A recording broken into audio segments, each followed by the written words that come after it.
Hello students, कैसे हैं आप सभी। होपफुली आप लोग जो है सही होंगे, मस्त होंगे और अपनी पढ़ाई अच्छे से कर रहे होंगे। तो आज हम जो है एक नया टॉपिक डिस्कस करने जा रहे हैं जिसका नाम है nutrition in paramecium. Important topic रहेगा क्योंकि बोर्ड पेपर में इससे क्वेश्चन बनते हैं, एमसीक्यू क्वेश्चन भी आते हैं और साथ ही साथ जो है लॉन्ग आंसर टाइप क्वेश्चन भी पूछा जाता है। तो इम्पोर्टेंट है, तो इसको आज हम अच्छे से कवर करेंगे। तो सबसे पहले न्यूट्रिशन इन पैरामीशियम स्टार्ट करने से पहले थोड़ा सा बेसिक इंट्रोडक्शन हम पैरामीशियम के बारे में जानते हैं कि आखिर पैरामीशियम क्या है, किस प्रकार का उसका स्ट्रक्चर होता है, किस प्रकार का उसमें न्यूट्रिशन देखने को मिलता है, उसके बारे में बेसिक इंट्रोडक्शन हम देखते हैं। तो paramecium is a unicellular single celled aquatic organ. तो पैरामीशियम जो है आपका एक एककोशिकीय जीव होता है जो कि जलीय होता है, यानी कि पानी में पाया जाता है। That exhibit the holozoic nutrition, जो कि होलोजोइक न्यूट्रिशन शो करता है। यानी कि कल हमने क्या पढ़ा था कि होलोजोइक न्यूट्रिशन में जो सॉलिड ऑर्गेनिक फूड मटेरियल्स होता है उसको इनगल्फ किया जाता है। Unlike amoeba which has a irregular constantly shifting body from a paramecium cells has a rigid definite fixed shape। अगर हम अमीबा की बात करेंगे तो अमीबा में हमने देखा कि स्यूडोपोडिया, जिसको हम कूटपात भी कहते हैं, वो पाया जाता है जिसकी वजह से उसकी बॉडी जो है इरेगुलर शेप की होती है और साथ ही साथ कॉन्स्टेंटली वो मूव होते रहता है। लेकिन हम पैरामीशियम की बात करेंगे तो पैरामीशियम में आपके कोई भी स्यूडोपोडिया जो है नहीं पाई जाती हैं। तो पैरामीशियम की जो बॉडी होती है थोड़ी सी कठोर और उसका आकार जो होता है वो आपका निश्चित रहता है, फिक्स रहता है। And it can not capture food from any random surface, यानी कि किसी भी रैंडम सरफेस से ये अपना भोजन स्वतः ग्रहण नहीं कर सकता है, क्योंकि इसके पास एक स्पेसिफिक पार्ट होता है जिसके थ्रू ये भोजन जो है इसके बॉडी के अंदर प्रवेश करता है। तो अमीबा और पैरामीशियम में ये डिफरेंस रहता है कि अमीबा में जो सीडोपोडिया हैं जिसकी वजह से उसकी बॉडी फ्लेक्सिबल है और भोजन को ईजिली जो है आपका इंगल्फ कर पा रहा है। लेकिन वहीं पैरामीशियम की अगर बात करें तो पैरामीशियम की जो बॉडी है वो आपकी डेफिनाइट है, फिक्स्ड उसका शेप रहेगा, क्योंकि उसकी बॉडी के बाहर पर लेयरिंग होती है, एक रिगिड लेयरिंग जिसको हम कहते हैं पेलिकल। इस चीज़ को याद रखिएगा, पेलिकल जो है लेयरिंग उसके पास प्रेजेंट होती है पैरामीशियम में। अब की एनाटॉमी हम इसको देख लेते हैं। तो की एनाटॉमी में सबसे इम्पोर्टेंट है स्ट्रक्चर्स नेम, और सेकंड कॉलम में हमारा रहेगा function in nutrition. Structures name में सबसे पहले हम डिस्कस करेंगे सीलिया के बारे में कि सीलिया क्या होता है, और नेक्स्ट में हम बात करेंगे ओरल ग्रूव और सेल माउथ के बारे में। नेक्स्ट बात करेंगे फूड वैक्यूल्स के बारे में, और नेक्स्ट हमारा रहेगा एनल फोर और फंक्शन के बारे में। तो सबसे पहले सीलिया क्या होता है। तो सीलिया जो है अगर पैरामीशियम को हम देखेंगे तो पैरामीशियम के बाहर, बॉडी के बाहर जो है हेयरी लाइक छोटी छोटी जो हेयर्स होते हैं, जैसे बाल नुमा संरचना जिसको हम कहते हैं, ऐसे प्रोजेक्शन देखने को मिलते हैं पूरी बॉडी के बाहर, सरफेस के बाहर, जिसको हम कहते हैं सीलिया, जो कि रिदमिकली मूवमेंट करते रहते हैं, यानी कि एक क्रियात्मक तौर पे जो है लगातार उनमें जो है मूवमेंट होती रहती है, जो कि फूड पार्टिकल्स को माउथ पार्ट की ओर धकेलने में हेल्प करता है सीलिया, और साथ ही साथ लोकोमोशन में भी हेल्प करता है। सेकेंड है ओरल ग्रुप, जिसको हम सेल माउथ कहते हैं।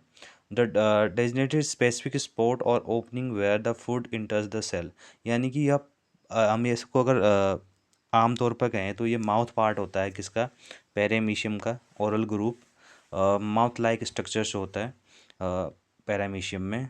नेक्स्ट आपका है फूड वैक्यूल। तो फूड वैक्यूल्स क्या होता है, टेम्परेरी फ्लूइड फिल्ड मेम्ब्रेन सैग होता है, यानी कि इसको हम कह सकते हैं कि खाली पुट्टिकाएँ जिसको हिंदी में कहते हैं, जिनके अंदर जो है टेम्परेरी आपका जो है फूड पार्टिकल्स को स्टोर किया जाता है और यहीं पर जो है इसका डाइजेशन होता है इनसाइड द साइटोप्लाज्म। नेक्स्ट आपका रहेगा अनल पोर। ये इंपॉर्टेंट है, a fixed dedicated opening on the cell membrane where the undigested solid waste are ejected, यानी कि यह वो पार्ट है जिसके थ्रू अनडाइजेस्टेड जो फूड होता है वो आपका सेल मेम्ब्रेन से बाहर निकलता है पेराइमीशियम में। तो ओपनिंग जो है यानी कि माउथ पार्ट है आपका ओरल ग्रुप, और साथ ही साथ पेराइमीशियम में जो है एनल पोर भी पाया जाता है जो मेम्ब्रेन के जो मेम्ब्रेन होती है उसके एक्रॉस होता है। अब इसके 5 स्टेप्स हैं जो इम्पोर्टेंट हैं, वन बाय वन हम इसके बारे में डिस्कशन करेंगे। The following the holozoic mode of feeding, the nutritional process occurs sequentially in the 5 key steps। तो 5 स्टेप्स में हम जो है पैरामीशियम में न्यूट्रिशन को कंप्लीट करेंगे। तो फर्स्ट स्टेप रहेगा इसमें इंजेशन। तो इंजेशन में paramecium feeds on tiny microscopic organism like bacteria and algae. तो पैरामीशियम किसको खाता है, किसको फीड करता है? तो ये सूक्ष्म जीव होते हैं जैसे बैक्टीरिया और algae. Since the organism has a fixed shape, जिसका शेप क्या होना चाहिए, फिक्स्ड होना चाहिए। Food can only enter the through a specific spot cell mouth. यानी कि हम ये कह सकते हैं कि पैरामीशियम भी उन्हीं माइक्रो ऑर्गेनिज्म को इनगल्फ कर पाता है जिनका शेप जो होता है वो फिक्स रहता है। अगर उसका साइज़ थोड़ा सा भी बड़ा हुआ आपका ऑर्गेनिज्म का, तो जो बैक्टीरिया और एल्गी खासकर इनका साइज़ अगर ज़्यादा बढ़ जाता है तो उस केस में ये इनगल्फिंग नहीं कर पाता है। Thousands of hair like cilia on this present on this wall move in the highly coordinated wave like manner. तो बॉडी के बाहर जो सीलिया प्रेजेंट होते हैं वो एक वेब लाइक मैनर्स में मूवमेंट शो करते हैं, जिस मूवमेंट की वजह से जिसको ब्रेसिंग मोशन मोशन भी हम कहते हैं, bracing motion creates water currents, जिसकी वजह से वाटर करेंट्स जनरेट होता है और फूड पार्टिकल्स को वो स्वीप करके किसकी ओर धकेलता है, ओरल ग्रुप की ओर धकेलता है। यानी कि जो थाउजेंड्स ऑफ सीलिया प्रेजेंट है उनमें वेब लाइक मूवमेंट देखने को मिलता है, और उस वेब लाइक मैनर्स मूवमेंट की वजह से एक वाटर करेंट्स जनरेट होता है जो कि फूड पार्टिकल्स को माउथ पार्ट की ओर धकेलता है। At the end of group the food is the gathered and pinched off a spherical food vacuole into the cell cytoplasm. इसके बाद सबसे पहले जो ये फूड पार्टिकल्स हैं वो आपके पहुंचते हैं किसके पास, फूड वैक्यूल के पास, जो कि कहाँ प्रेजेंट होता है, साइटोप्लाज्म में। सेकंड स्टेप रहेगा डाइजेशन का। तो डाइजेशन की डेफिनेशन क्या होती है? डाइजेशन की डेफिनेशन होती है जब आप कॉम्प्लेक्स फूड पार्टिकल्स को सिंप्लेक्स फूड पार्टिकल्स में कन्वर्ट करते हो through the help of enzymes. The newly found food particle vacuoles begins to travel through the liquid cytoplasm. अब जब फूड पार्टिकल्स फूड वैक्यूल्स के अंदर कैप्चर हो जाते हैं तो ये फूड वैक्यूल्स जो होते हैं साइटोप्लाज्म में मूव करते हैं, एक पर्टिकुलर रिदमिक मूवमेंट शो करते हैं along with the defined path. इनका एक निश्चित जो आपका वे होता है, पाथ होता है, उसमें मूवमेंट करते हैं। This internal cellular streaming of cytoplasm is called cyclosis. यानी कि इस मूवमेंट को जिसमें आपके फूड वैक्यूल्स जो हैं वो एक डिफाइंड पाथ पे मूव हो रहे हैं, इस मूवमेंट को हम कहते हैं साइकोलिसिस। ड्यूरिंग दिस मूवमेंट, यानी कि इस मूवमेंट के दौरान क्या हो रहा होता है, intercellular sex called the lysosomes fuse with the moving food vacuoles. आसान सा टॉपिक है बेटा। इसमें जो लाइसोसोम्स होते हैं वो इस मूवमेंट के दौरान आपके फूड वैक्यूल्स के साथ फ्यूज हो जाते हैं, और फ्यूज होने की वजह से therefore the powerful digestive enzymes. इससे फूड वैक्यूल्स के अंदर लाइसोसोम बस्ट होते हैं, और लाइसोसोम जब बस्ट होते हैं तो उसके अंदर से डाइजेस्टिव एंजाइम्स रिलीज होते हैं, और ये डाइजेस्टिव एंजाइम्स जो होते हैं ब्रेक डाउन करते हैं आपके फूड पार्टिकल्स का, और इनसॉल्युबल जो फूड मटेरियल्स होते हैं सिंपल, तो उसको कन्वर्ट करके बनाएंगे सिंपल फूड पार्टिकल्स। यानी कि आपका कॉम्प्लेक्स फूड जो है सिंप्लेक्स फूड में आपका कन्वर्ट हो जाएगा सॉल्युबल ऑर्गेनिक सब्सटेंसेस में। थर्ड स्टेप रहेगा बेटा एब्जॉर्प्शन। तो एब्जॉर्प्शन में once the food inside the vacuole is chemically converted into the basic soluble forms. यानी कि जो आपका फूड पार्टिकल्स होता है वो आपका कन्वर्ट हो जाता है बेसिक सॉल्युबल फॉर्म्स में, और जिसको हम सिंपल शुगर या फिर अमाइनो एसिड्स कह सकते हैं। It is ready for the cellular Uptake, और सेल इसको लेने के लिए अब रेडी हो जाती है। तो these fully digested nutrients pass outwards through the semi permeable membrane of the food vacuole. अब इसके बाद ये जितने न्यूट्रिएंट्स होते हैं वो आपके सेमी परमेबल जो मेम्ब्रेन होती हैं फूड वैक्यूल्स की, उसके थ्रू ये डिफ्यूज होके पहुंच जाते हैं आपके साइटोप्लाज्म में, और साइटोप्लाज्म में पहुंचने के बाद जो है इनको अपटेक किया जाता है।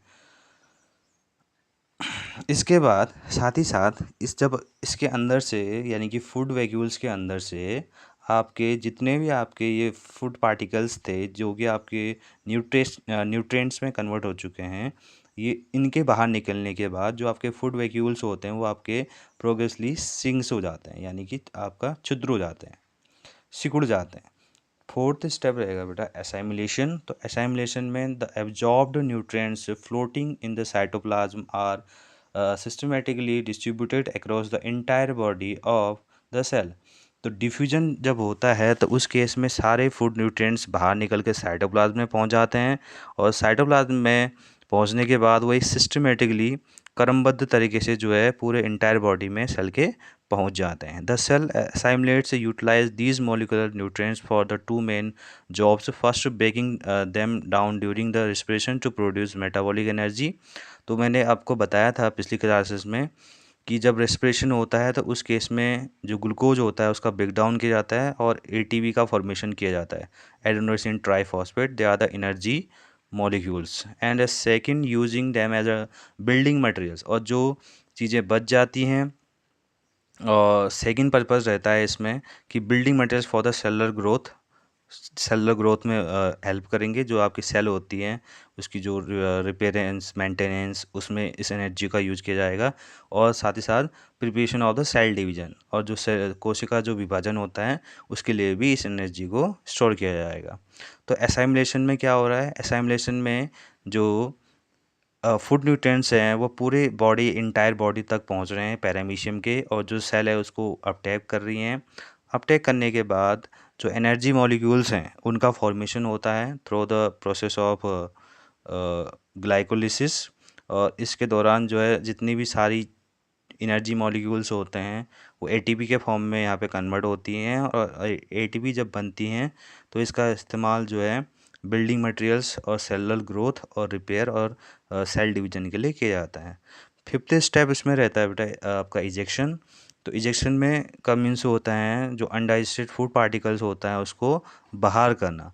After the absorption whatever the matters stay back inside the shrunken food vacuoles is completely unabsorbable as solid undigested waste. तो इस केस में जितने भी आपका अनडाइजेस्टेड फूड मटेरियल्स होता है जो कि आपके संकन आपके वैक्यूल्स के अंदर प्रेजेंट होता है, ये वैक्यूल्स धीरे धीरे जो है मूवमेंट शो करते हुए वो आपके पहुंचते हैं सेल मेम्ब्रेन के पास, जहां पर जो है एक इनका एक फिक्स्ड रीजन होता है जहां से इस अनडाइजेस्टेड वैक्यूल्स को बस्ट किया जाता है, और बस्ट करने के बाद इसमें से जो आपके अनडाइजेस्टेड जो पार्टिकल्स होते हैं फूड पार्टिकल्स वो बॉडी से बाहर निकाल दिए जाते हैं।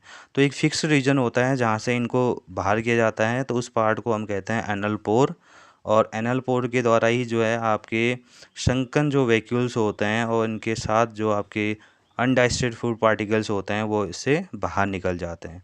The vacuole's outer membrane fuses with the cell membrane, breaks open of expels the undigested residual waste out into the surrounding water।